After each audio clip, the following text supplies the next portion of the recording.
And so I'm going to tell you about her a little bit, and I'm going to show you some pictures.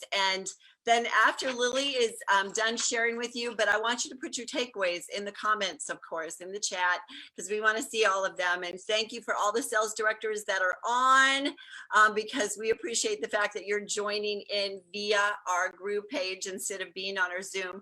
All the red jackets that are on the Zoom, we are applauding all of them. In fact, our beautiful Beatrice, she is on target for her car second month. And then our beautiful Sonia Hawkins is a brand new sales director. She's going to be sharing with the Red Jackets later. Just, so many great things. All right, so let me tell you about Lily. This woman started her business when she was 21 years old. And I hope she's going to tell you a little bit about her coming to the United States, because she wasn't born in the United States. She was a woman who came to the United States with her family with a great appreciation and love and gratitude for this amazing land. And also her story about how courageous she was as a child in helping her parents when they first landed on this fertile soil, not knowing the language and not really knowing what to do next, and how she was their guiding light, which just tells you a lot about her, her strength, and also her desire to really be a leader. I mean, I believe it was innately built into her DNA, but she also, it came out in her as she chose to take the steps to help lead her family. So she started her business 21. 2 months later, she replaced her income that she currently had, and she quit her jobs, plural, her jobs that she had before Mary Kay. 2 months after that, she earned her very first free car. So in her 11 years of being in our company, she has earned 7 free cars. Her latest, of course, being the 2019 pearly pink, gorgeous Escalade. She married her high school sweetheart, Mike, and he is one very special man. They have 2 children. They have Lucas and they have Alice. And Lily and Mike have traveled free, thanks to Mary Kay, to China, to Beijing, Italy twice, Argentina, Spain, Portugal, France, and London on top national trips. And they will continue to travel every single year for the next 34 years, because she will be a national sales director for 34 more years, because she is the youngest national sales director in our company right now. And I'm assuming these dogs are very important to you, Lily. I'm sure you'll tell us why. I've got some great pictures. These are her picture of her beautiful family. So Mike and Lucas and Alice. And then here's a picture of Lily in her national sales director jacket, of course, her black leggings, because in today's vernacular, that's kind of what our suit looks like when we're doing our Zooms instead of our skirts. And then this was another picture. I think it was on vacation. And I love that picture. We have such a beautiful family. And they have moved recently also into a new home and a new city. So, woman that I love from the inside out. And your integrity, your strength, your resilience, and your vision, the beautiful Lily Gauthreaux. I'm so glad you said yes to be here with us today. Yay! Oh my gosh, I am so excited. I'm starting my timer so that I can respect time, because I learned that from Jan Harris. And so thank you so much for having me on today, you guys. I'm so honored and humbled that I get to spend a few moments with you. Stacy, of course, as to I'm sure all of you, for me, has just been like, you know, the goal poster Mary Kay person that you want to be when you sign your agreement. And I remember my first seminar, I was in DIQ, and Mike ran down to get coffee or something, and he came back to the room and he said, "Oh yeah, I met this nice woman from Mary Kay in the elevator." And I said, "You did? What was her name?" And he said, "I don't know, Stacy, like maybe she was real tall, like maybe Stacy James." And I was like, "You just talked to Stacy James?" And I will never forget, you guys, that my husband got to meet Stacy before I did. And I was just in awe of the fact that he got to be in the same elevator as her. And when I found out we were in the same family, and I got to spend time with her, and I got to go to her home, and gosh, I will tell you, one of the best one of the best parts about kind of moving up in this company is that you get to be around people that just make you better. And I remember getting to know Stacy and realizing that when you get to be in a room with people and have conversations with people and be in their home in jammies on the couch late at night having conversations, that's why we do the work that we do, you guys. And so I just want to tell you that what I love, Stacy, about you is that you are who you are in the NSD suite, on the stage, in your home, with your husband, with your children, with your grandbabies. And that's one of the things that I really admired about you, is that you're not someone who puts a face on or says certain things. Like, you really are who you are. And it's beautiful and amazing, and it makes people better no matter who you're with. And so thank you for being such a huge influence in my journey. And I'm so, so grateful that I get to share with you guys today. I also love feedback and questions. And so please comment away. I'm not on Facebook, but I'm on the Zoom. So if you're here, make sure that you're interacting with me. But I'll just tell you guys my story. So I want to tell you kind of who I was before I found this company, and or I guess before it found me. I moved here from Russia. My family moved here from Russia when I was 8. And kind of a crazy story that is for another day, maybe when we're sitting in our jammies in one of our homes. That would be the story to tell. But I was 8 years old, and my family came here with two suitcases, $10,000, not knowing the language, not knowing anything or anyone. My parents had 2 children. They were very wealthy in Russia. They were entrepreneurs, and then they basically had to start all over. And so I learned the language a lot quicker after getting kicked out of public school for breaking a boy's finger. That's also a story for another day, but Stacy was right. I do have a little feisty in there. I learned the language really quickly through a private teacher, and I became the person in my family. I scheduled doctor's appointments. I went to the DMV. I went to the embassy with my parents. I did all of the things that an adult is supposed to do, because my parents really did not know the language. And so I grew up really, really fast. I grew up in a family. I don't know if any of you come from immigrant families. If you do, like, give me a wave or tell me, like, yes, that was me, because it is just a different breed, you guys. It's a different breed. My parents were very direct. They had very high expectations. And so they gave us 3 options. I have an older sister. They gave us 3 options in life. You're going to be a doctor, a lawyer, or a psychologist. My sister went to law school. I have my master's in counseling, so I chose psychology. She chose lawyer. And so Mary Kay Lady was nowhere on the 3 options. Okay. And so I was just chipping away at doing what I was supposed to do, being the person I was supposed to be. My sister is the rebel, and I'm the people pleaser. Does anybody have a rebel sister? Is anybody the rebel? Okay. Yeah, I know. You're like, wait, that's me. And so my sister was always like going against the grain. And I was always trying to people please and just make life as easy as possible for my parents. And so here I was. I got married young. My husband and I bought our first home. We were super broke. We were in this place in our life where it was chaotic, and we always had more month than we had money. Hopefully none of you know what that means, because it's not fun to know what that means. The month is not over, but the money is over. And so we were just kind of in this cycle. I was working 2 different jobs and going to school for my master's. I knew that we wanted a family. I never knew how that would ever happen with the way that things were going.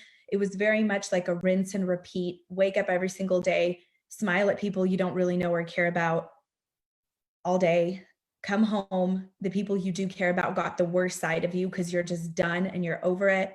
There was never enough. I was always a step behind. My older sister that I grew up with, the other part of her is that she is like just the most beautiful person, you guys. Like, she was tall, and I'm like 5 foot nothing, by the way. Okay. So imagine like me, and then imagine Stacy. Okay. So this was me and my sister. Okay. And I was so awkward, you guys. And I say was, I mean, not much has changed. Okay. But so awkward. I mean, I look at pictures of myself as a kid and I'm like, why? Like, Mom, why did you allow this to happen? And my sister did dance. Like, she was super coordinated. She was super popular in high school. I mean, she was smart. Like she could read something and get it. I had to study for hours. And so I always just felt behind and like I had to work really, really hard. I was extremely insecure. I knew like that I was a hard worker. And if I worked hard enough, I could accomplish things. But physically very, very insecure. And so here I was in my early 20s, chaotic, behind, insecure, total tomboy. I mean, I washed my face with the shampoo that dripped down my face, like, because that's, let's say soap is soap, whatever, right? And so then Leah Carta found me at a skincare class, and people always ask like, where did Leah find you? And I'm like, okay, here we go, at a skincare class. So I did not know Leah before the skincare class. I came in, she asked if she could share the opportunity with me, and I said no.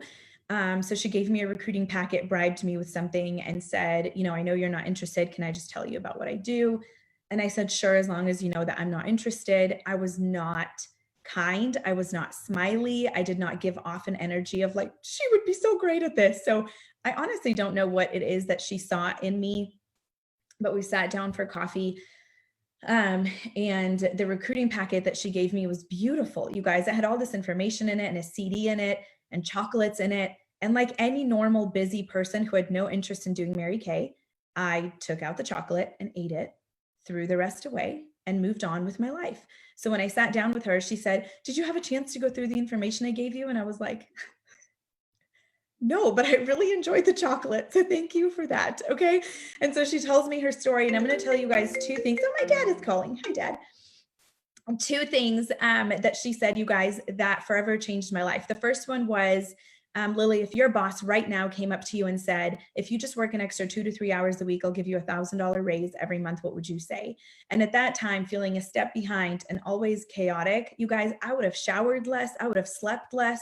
I would have done something less in my life to get $1,000 extra a month for only 2 to 3 hours of time investment. So I said, absolutely, I would do it. And the second thing that she said was, Lily, I don't care who you know, and I don't care what you know. If you're willing to learn, I will teach you to make a 6-figure income. And I just remember being like, whoa, that's bold. Okay. Like I'm going to school, I'm getting my master's, I'm $45,000 in debt because of my master's. And I kind of did this like calculation. I don't know if you ever do this calculator thing in your brain where I was like, okay, by the time I pay off debt and this happens and this happens and this happens and this happens, when will I be making a 6-figure income? And is anyone knocking on my door offering me that opportunity? And the answer was no. And so I knew at that time that I might have been skeptical. I might have been a tomboy. I might have been insecure. I might have been really busy. I might have been chaotic. I might have been a step behind, but I wasn't an idiot. And so if someone was telling me, you don't have to know anything, as long as you're willing to learn, I will teach you to make a 6-figure income, I felt like I would be an idiot to say no. And I can say that to you guys because you all said yes too. So congratulations on not being an idiot. But I just was like, you know what, worst case scenario, at least I know I tried it. And if it's not for me, it's not for me. Worst case, right? But what if I'm the fool who 10 years from now still isn't making $100,000 a year? And I'm wondering to this day, 10 years later, what if that was my thing? Like, what if that's what God had for me? What if that was prompting? What if I didn't, like, I just could not let that out of my head. And so that's kind of why I came in and why I signed my agreement. The reason I wanted directorship is because I was getting my master's in counseling and I just wanted to impact people. I wanted to help people. And I knew that at the directorship level, you had the platform to do that on a bigger level. I really wanted flexibility. To be completely transparent with you guys, I was working 65 hours a week at the time, and I just wanted to work less and bring home the same amount of money. I didn't come in to have these huge goals to make $50,000 a month. I just desperately wanted time. I wanted flexibility and time back in my life, and I just didn't want to give 65 hours a week away anymore. I just didn't want to do that. And so I thought, what if this Mary Kay thing could give me the same amount of money I'm making now in half the time investment? Like, what if I could work my business 30 hours a week and I could have 35 hours a week back? I would still struggle financially if I made the same, but at least I would have 35 extra hours to like shower or do things normal people do. And so that's really why I just wanted that. I wanted the flexibility of putting in my life into my calendar first. I was so tired of having this time that was, it felt like it was robbed from me, because from this time to this time, I was not available to anything or anyone. And I thought, what would it look like to do it backwards? What would it look like to look at a week, a blank week, and say, this is when we're going to church. This is when we're doing our small group. This is when Lucas has soccer. This is when Mike has this. This is my quiet time. This is my workout time. And all the time in between, I get to work. Like, what would it look like to work my schedule that way, and not, here's my obligation, and then I'm going to try to squeeze everything I love and brings me joy around it. And I just wanted that. That's what I craved. And so that's really what made me go toward directorship. And of course, I wanted to make a difference. I felt like I had found the answer. I had found the answer to struggle not having to be normal, to cure women's self-esteem. I remember reading somewhere that a girl's self-esteem peaks at the age of 9. And I was so heartbroken by that statistic and so convicted by it. And I thought, oh my gosh, Mary Kay's a company that changes that. Like, that's so exciting. And so something was born in me to be like, I want to make a difference. And if I found something like that, how selfish of me to keep it to myself. How selfish of me to just be like, nope, this is just for Lily Gauthreaux, and everyone else can just cry themselves to sleep and be, broke and a step behind and hating their life and praying for something, but I'm not going to tell anyone about it. Like, that's just not how I function. And so I thought, if I have something this great and it worked for me, who was like the least likely candidate to be successful at something like this, then it could work for anyone. Like, I really believed if I could do it, everyone could do it. And so that was really my my reason for completing directorship. And I will tell you guys that the thing that really made me cross the finish line was seminar. It was seminar. And so I just encourage you guys, whenever it is that we have a live event again, I just encourage you to get yourself there, because I remember being in DIQ and really not having seen the bigger picture yet. And I was sitting on the I was sitting in the seats. I hadn't earned anything. So I was in DIQ. I was sitting there during awards night, and I was watching all these women cross the stage, and I was just observing them, and they were all in these gowns, and you could tell they all felt beautiful, and their names were getting, announced, and they were getting sashed, and they're crossing the stage, and they're waving, and they're getting diamonds. And I remember looking at them and being like, there's nothing the same about these women. Nothing. Like, some of them are short like me, and some of them are light, and some are dark, and some are big, and some are small, and some are tall, and some are short, and some are smiling, and some are nervous, and some are like, you guys, and some are, I remember seeing a woman with a walker who had to have been in her like late 80s, early 90s, crossing the stage. And I was like, you go, girl. Like, it was just the most beautiful thing I had ever seen in my life. And it finally, for the first time in my life, made me realize I just found a place where I can be my best self and I can be successful. I don't have to be like my sister. I don't have to be like whoever my parents want me to be. I don't have to change who I am. I can be quirky, awkward, clumsy, tomboyish Lily, and I can do this. I can be successful too. And I just remember thinking, this like diversity and seeing everyone get to win was the most beautiful thing I had ever seen. And I had never, ever in my life seen something like that, where no matter what, people were succeeding. And it just literally, you guys, it gave me so much hope. And I just remember being like, if I'm going to do great at something, I want to do good. I want to do great at this. And so I'm going to tell you guys, a couple of things that I believe I had. There was a lot that I did wrong. There was a lot I didn't listen to. There was a lot of times I fell flat on my face, but there was a few things that I do believe I did right. And I'm going to tell you guys what they were. Number one, I really had grit. I had grit. And honestly, you guys, by my definition, another word for grit is just being stubborn. Like, I just refused to give up. I remember getting behind the wheel and being like, okay, I'm going to this party and I don't want to go, like, I don't really want to go. I kind of want to stay home and hang out with my husband or do something else. Like, I didn't always want to go, but I remember being like, what if this is the one party that changes my business? What if this is the one party? What if this is the one where I meet the woman that God has for me to meet? What if this is the one where the people are like, they need me tonight? What if this is the one? Like, there's a reason this is on my date book. There's a reason I have to be there. I'm going. And you guys, there was a party that changed my entire business. There was one party where I met one girl and she signed up to be a beauty consultant. And because she never became a sales director, but because of her, 15 of my area sales directors came in to my organization. 15 out of the 20 that we debuted with on stage somehow came from that one party. And so I had grit, you guys, I had grit and I was stubborn. And I just thought the only way that I will ever fail is if I give up. Like, that's the only way. So I'm just not going to do that. I'm just not going to do that. So I had grit. The second thing is that I was consistent. I was very, very consistent. When I left my full-time job, I treated Mary Kay like a full-time job. I did. And that was my own decision. It was my own commitment, but I was consistent. 30 faces for me was low. 30 faces for me was like, Lily, what did you do all month? I mean, if you guys figure out 30 faces divided by 5 people, that's 6 parties, right? And back then when we would do them in person, they would take 3 hours. That's 18 hours a month that you're holding appointments if you're seeing 30 faces. 18 hours a month. And I was trying to do this thing 30 hours a week. Remember, I was trying to go from 65 hours a week to 30. And so 30 faces for me was like, what happened here? Okay.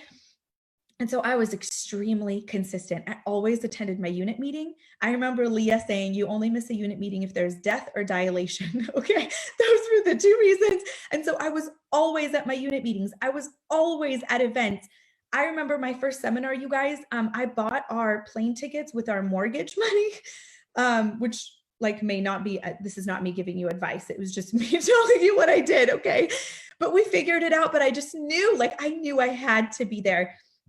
And so I was consistent, you guys. I was consistent, whether I felt like it, whether I didn't feel like it, whether I felt good, didn't feel good, felt happy, didn't feel happy, no matter what the last party looked like, no matter how long it had been since I recruited someone, no matter what, I had a schedule. And this was just my thing that I did because I wanted huge results.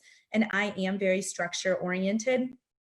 And so when I left my job and I had no structure, one of the things I had to do was create structure. And that's just how I work. And so I had every single Monday, this is what you do. Every single Tuesday, this is what you do. Every single Wednesday. And people always ask me what that is. I'll share it with you guys really, really fast.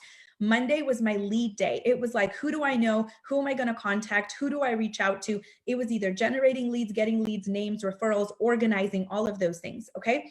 Tuesday was my booking day. Every single Tuesday I booked. I did not do anything else until I booked on Tuesday. And on Tuesday, I would always book for that weekend. So I didn't book like weeks in advance. On Tuesday, I booked for Friday and Saturday because that's when I held my personal appointments. Wednesday and Thursday, this was when I was a sales director, were my unit days or my customer days. So that's when I would do unit sharing appointments or my personal sharing appointments. I would follow up with my customers, all of that stuff. Launch parties happened Wednesday, Thursday.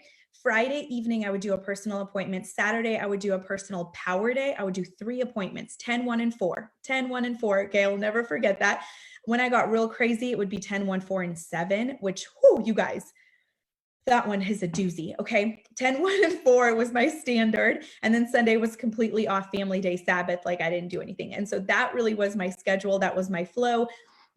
You don't have to do that. I'm not telling you that's what you have to do by any means. But for me, it really helped me to wake up and be like, it's Monday. Boom. I know what my mission is for today. It's Tuesday. Boom. I know what I'm doing today. Instead of having hours pass me by and be like, should I contact customers? Should I focus on sales? Should I ask someone for a share? Like, what should I be doing today? Every day had a goal. Every day had a purpose, and it got done. Every area that needed to get touched in my business got touched at least once a week because I had that schedule and I honored it, you guys. I really, really did. Okay. So consistency. And then the last thing that I had was big, scary goals.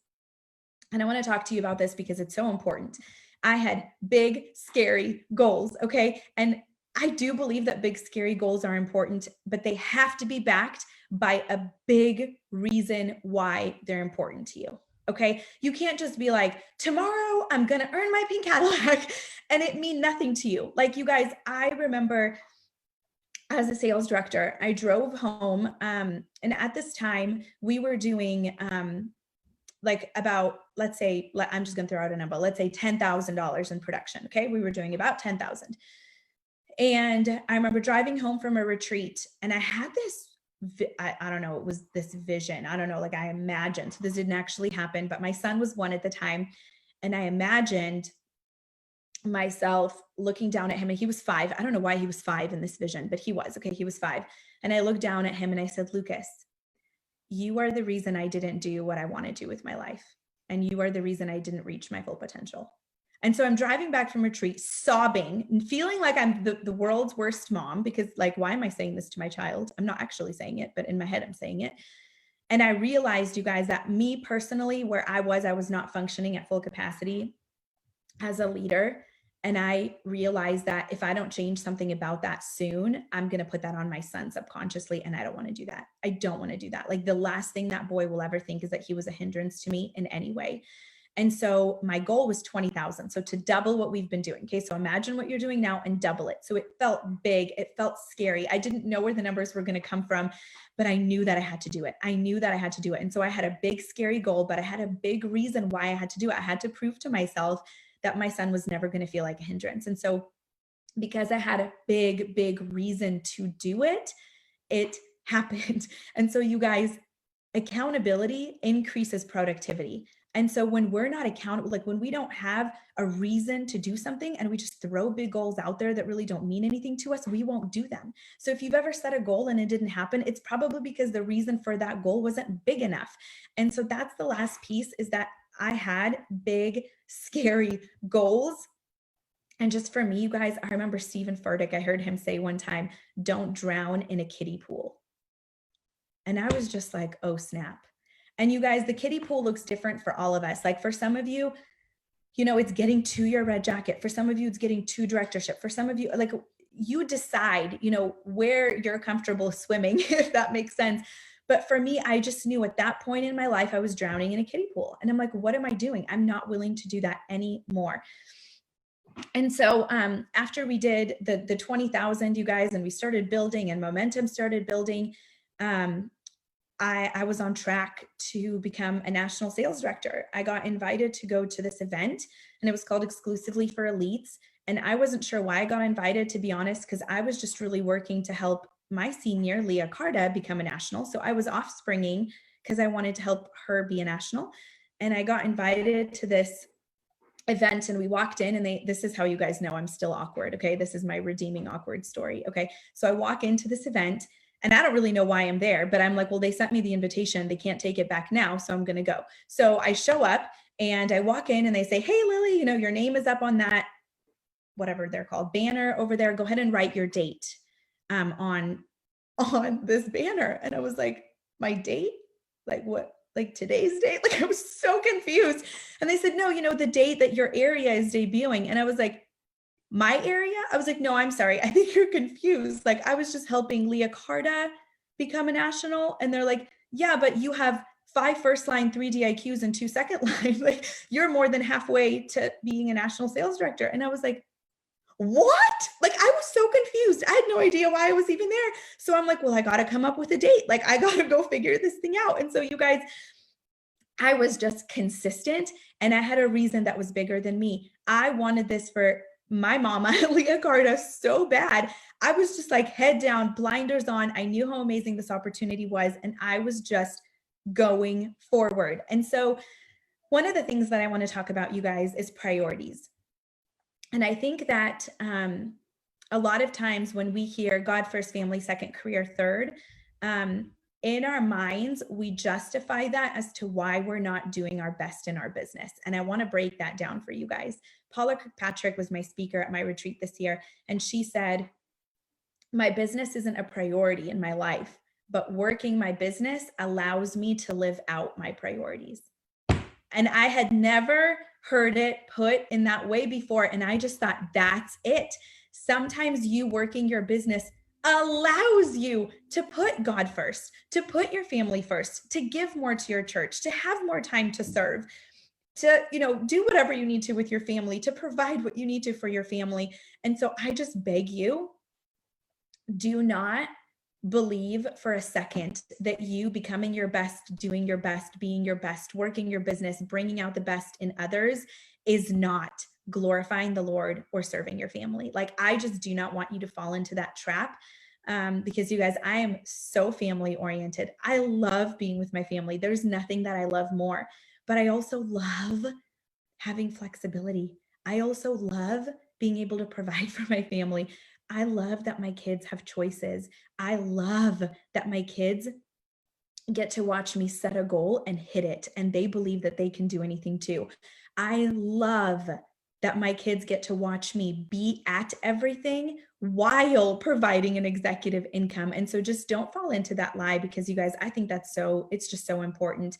I do everything that I do for the Lord and for my family. And I don't ever want that to be misconstrued. And I think that's really, really important. Okay. So, so you guys, that's basically my story. When we debuted on stage, Stacy wanted me to play for you guys. When we debuted on stage, and hold on, let me pull it up here. Okay, so when we debuted on stage as a national area, you guys remember I told you that vision that I had in the car, right? And Lucas was 5. So when we debuted on stage, our national area, guess how old Lucas was? He was 5. He was 5. He was the same blonde, sweet-faced little boy that I had imagined 4 years prior, crying in my car. And I got to stand on a stage, you guys, and look down at him and tell my 5-year-old boy that, Lucas, it is because of you that we are here. It is because of you that I'm reaching my full potential. It is because of you that mom gets to do what she's always wanted to do.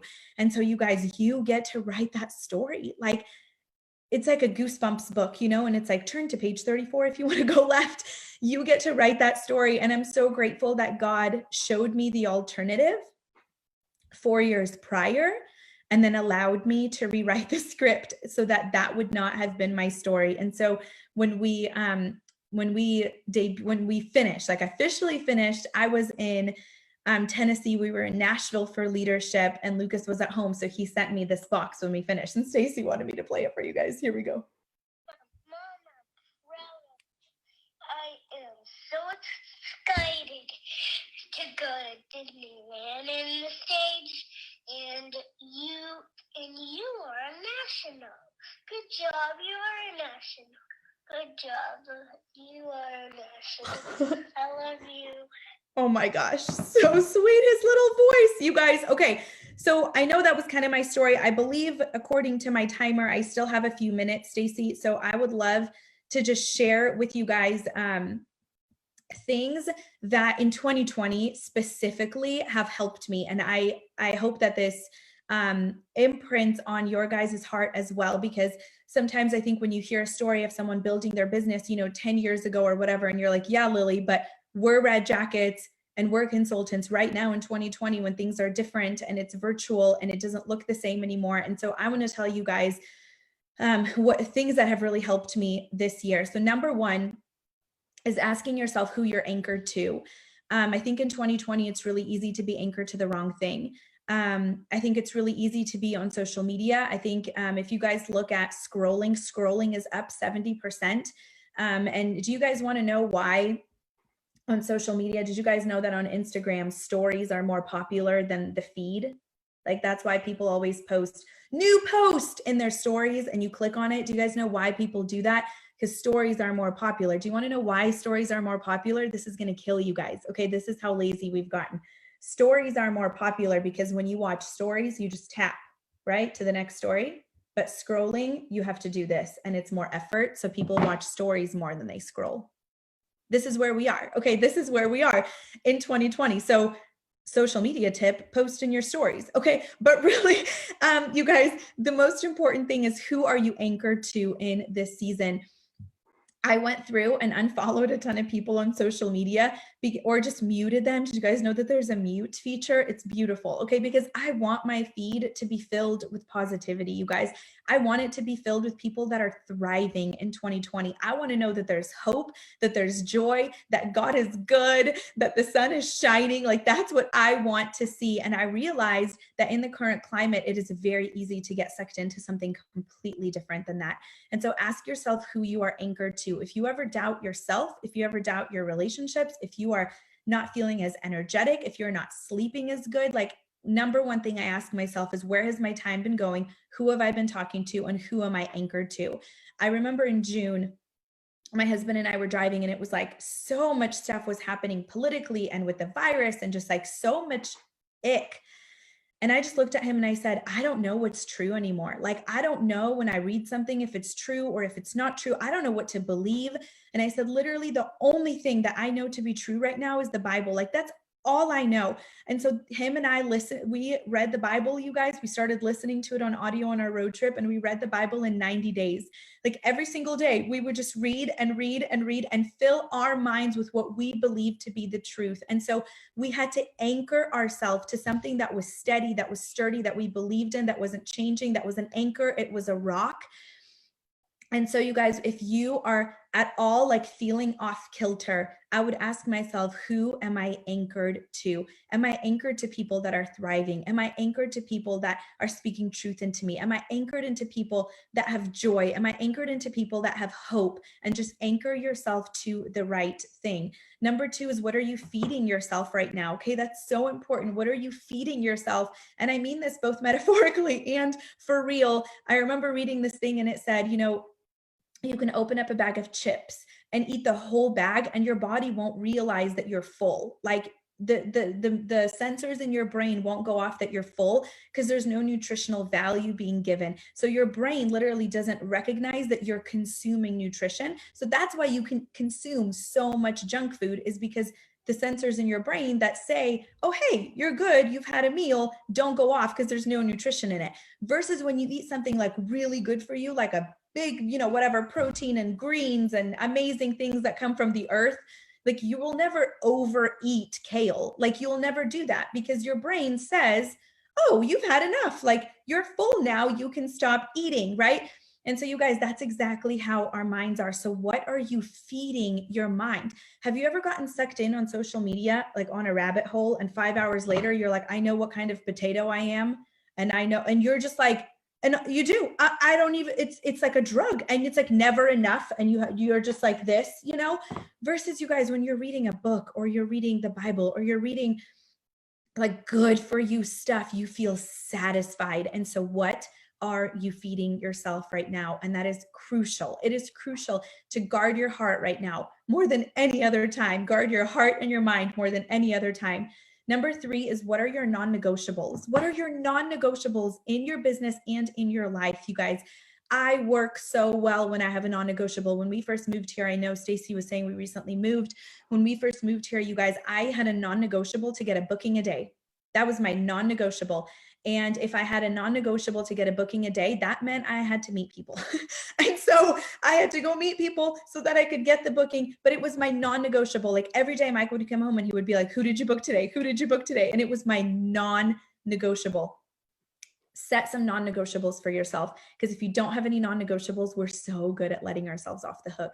Oh, I was tired today. I didn't sleep good last night. We ran out of coffee. The kids needed me. The grandkids needed me. I hadn't washed my hair, whatever. Okay. Like, I didn't have the nice yoga pants. Okay. I don't know what it is. Okay. But we always, unless we have a non-negotiable, we will have an excuse. And so have non-negotiables.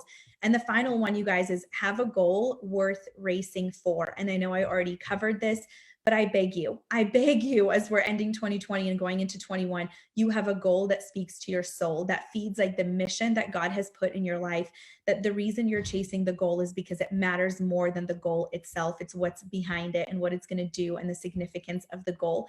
Because, you guys, when you have a big goal and a big reason behind it, that's how you get huge results. Mediocrity and being lukewarm never produces huge results. Nothing drifts upstream. You will never accidentally wake up and be a sales director. Nothing just drifts up. If you're drifting, you're only going in one direction. And so set those big goals. So thank you guys so much for having me on today. That is all I have for you, beautiful ladies.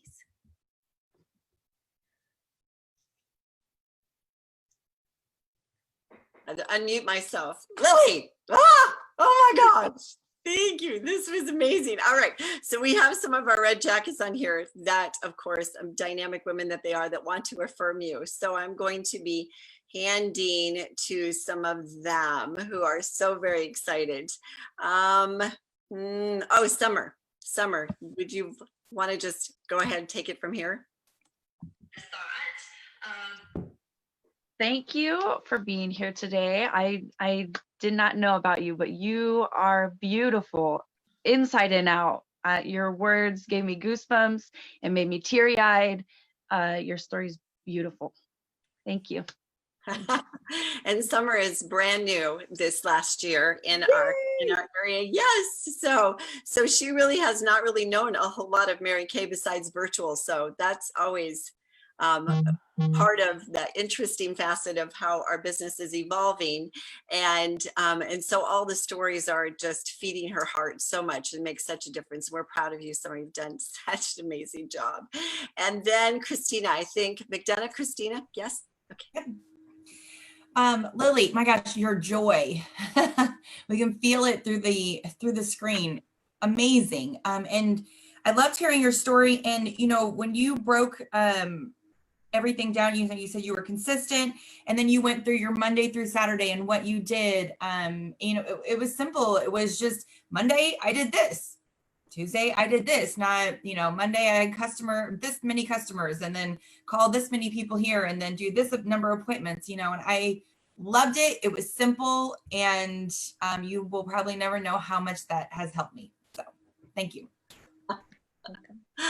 That was perfect. And Christina is in Ruthie Brissette's unit, and she is a dynamo and also going to be one of our most successful directors in our area when she debuts, because she has a heart and a soul and strength and a beauty and an appreciation for others that is so apparent. We love her so much.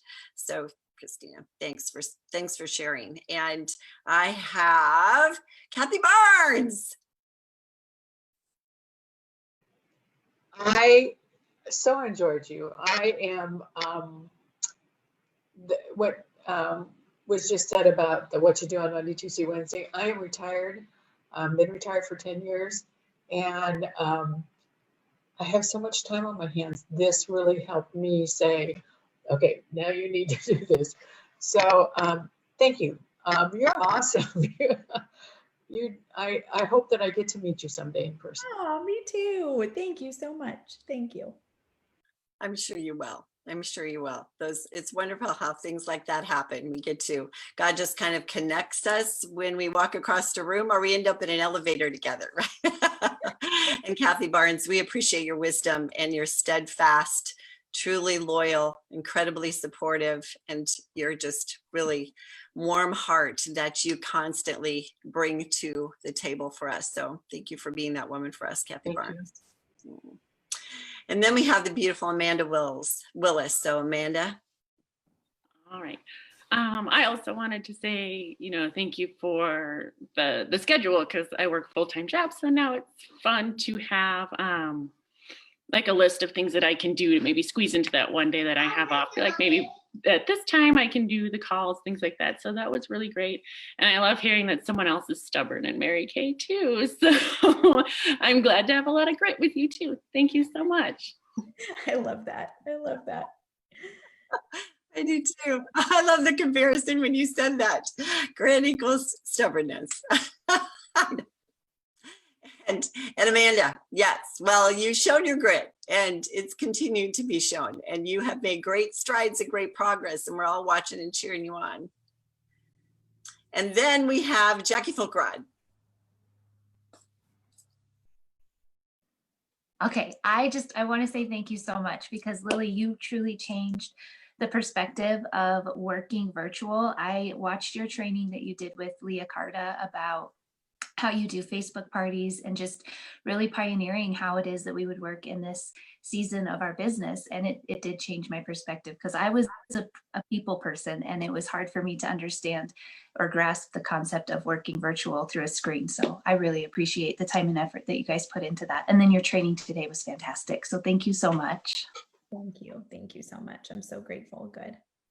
Yay. So you guys, thanks so much. And all your comments made such a difference. And you guys who are on our Facebook group, I've been watching on my phone. I love it. The hearts are like flying all over the place. It is so fun to see. And I know. So Lily, there were so many things that you said that I loved. I'm going to share some of my takeaways and just kind of weave them into some of the other things that I had to share just in this, I wanted to just do like the last 5 minutes. So in Deuteronomy 28:8, it talks about God's commanded blessing on your life, commanded blessing, that he places a blessing that is of so much strength and so much favor that it doesn't matter what the circumstances are in your life, that because you have been given an idea, a possibility, a consideration of something that you want to run after, whether it be that dream or be that goal or be that priority. And so I loved also when you shared about Paula, and definitely that she does her business so that she can have her priorities. Of course, you know, I love your story about Lucas, and I love his recording because it's the excuses that we make or the fear that we have that we're not being all for everyone, when knowing that pursuing our business is providing that all. Pursuing our business is what's not only giving our children that example of what it looks like to pull ourselves up by the bootstraps and go after something, and when there are moments in time that we'd rather be doing something else, the strength of that vision that it gives us, and then also the words that you say and what it is that you build from those words. I remember Nathan Moore talking about when he was a little boy and his best friend's father worked for Mary Kay. And he had not ever been exposed to a parent coming home and talking about how much they loved their job, because his dad came home from work and he was tired and exhausted and didn't like his job and didn't say favorable things about his work. And to be exposed to what it felt like to love what it is that you do, that you have a passion for your endeavors and what it is that you do. So with that commandment, a commandment is a blessing that overrides any other force in your life that is trying to hold you back. Is a commanded blessing. And how to get a commanded blessing is that you honor God with all of your heart. And when you honor him, it simply means that you're seeking him first. You're going after his nudgings, after his leadings, after the Holy Spirit, knowing for certain that the Holy Spirit is operating in our hearts to reveal for us and also connect us to all the things and all the pieces and all the open doors that are available to us, that as we pursue, the story is so much greater and bigger than we thought that it would be, and we get surprised by the shock and awe. So I love the fact that you went to the Exclusively Elites workshop that the company did and you didn't even know why you were there. And that you had simply been after the passion of helping Leah be a part of that movement, be a part of that cause, which also is so representative to me of why we love our business, and the fact that one woman runs after a dream. It ignites the dreams in our heart and helps us to know that being part of something else that we're contributing to is making a difference and an impact. And then also being reminded that we are not part of this company by accident, that it is divinely appointed. And because of that appointment, that means that we're bringing to the table our giftedness, our skills, our stubbornness, so that is all intentional. It's supposed to be. It is supposed to be. And because of that, what rolls out can be a shock and awe. God can bring us something, an open door, a person into our life. When you said there was a woman at one of your parties who, because of her, that there are 15 directors in your national area that were connected somehow because of that one person. So if you wouldn't have been at that party, I know that God would have restored and there would have been another person at some point.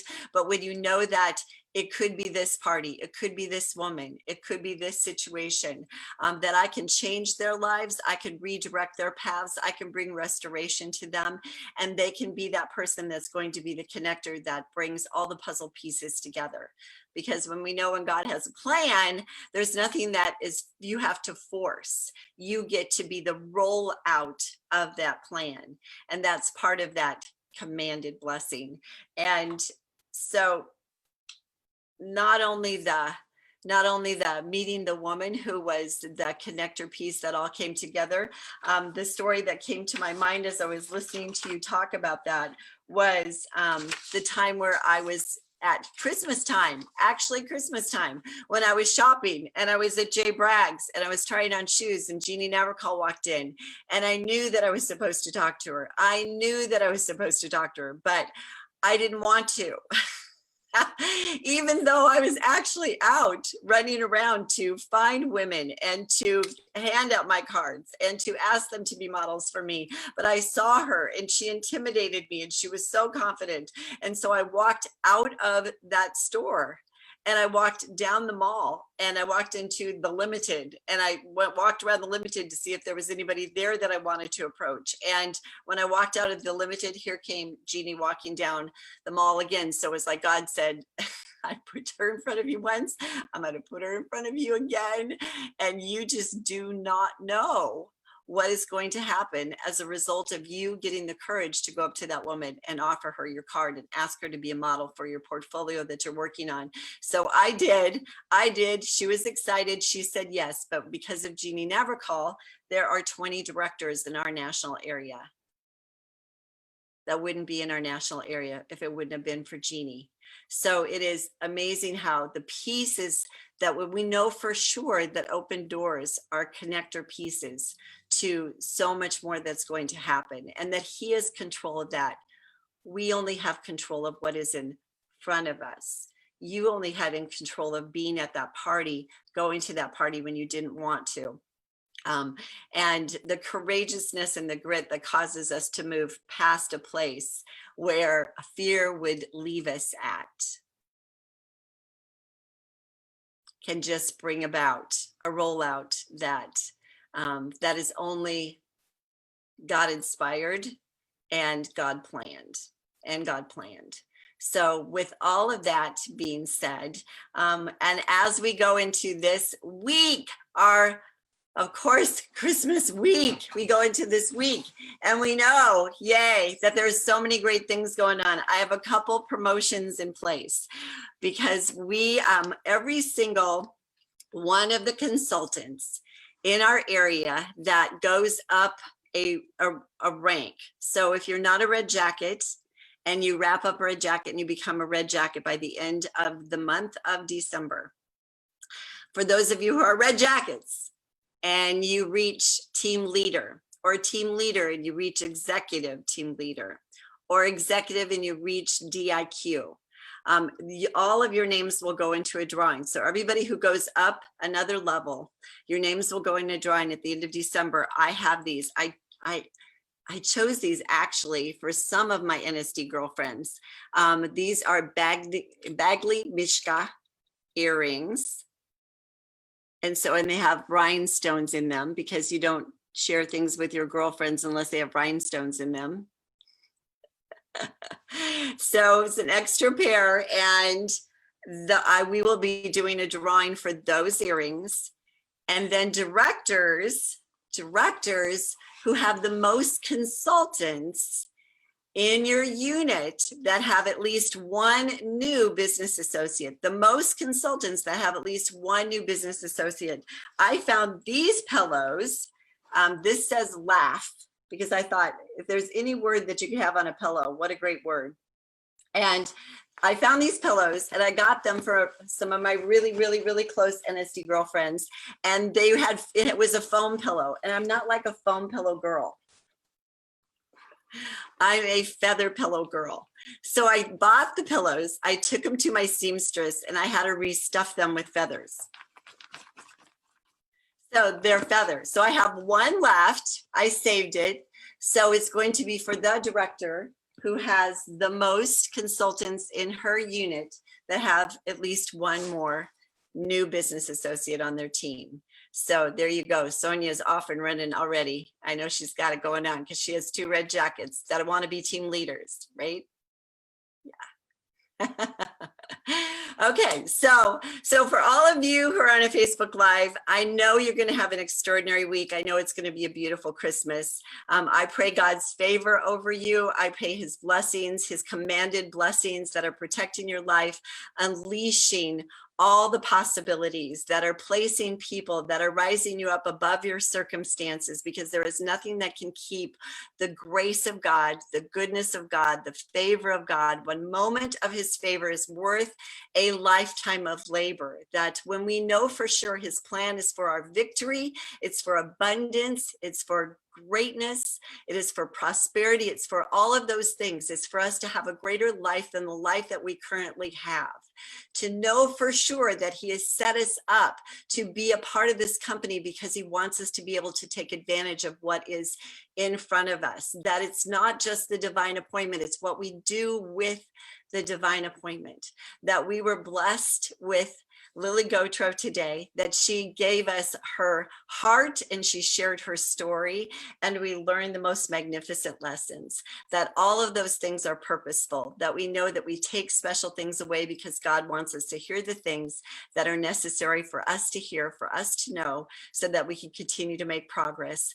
And the progress that we make builds our confidence, and the more confident we become, the more that we realize what is available to us. So in this season, the reason is Jesus Christ and his birth and all of our salvation. So we are going to praise his name, and I praise for every single one of you an anointing and a covering, and to know that when he left this earth leaving us the gift of the Holy Spirit, so that we would have that treasure. And that as we come to the point in time where we get to celebrate the fact that his birth gave us new hope, and change the world, that we get to be a part of that, and our honoring of that absolutely is warrants that command of his blessing. So thank you for all of you. I love you to the mountaintops and beyond, and have a glorious week.